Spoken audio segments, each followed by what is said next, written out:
ఒక అబ్బాయి ఒక పరీక్షలో ఫెయిల్ అయ్యాడు. మార్కుల పేపర్ చేతిలో పట్టుకుని భయంతో ఇంటికి వచ్చాడు.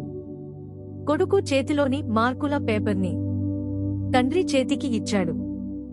తండ్రి నిశ్శబ్దంగా ఆ మార్కులు చూశాడు. కాసేపు ఏమీ మాట్లాడలేదు.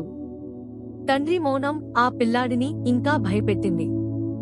అప్పుడే ఆ తండ్రి మెల్లగా ఇలా అన్నాడు, "నువ్వు పరీక్షలో మాత్రమే ఓడిపోయావు నాన్నా, జీవితంలో కాదు." ఆ ఒక్క మాట ఆ పిల్లాడి మనసులో లోతుగా నాటుకుపోయింది. కాలం గడిచింది. ఆ అబ్బాయి తన ప్రయత్నాన్ని ఆపలేదు.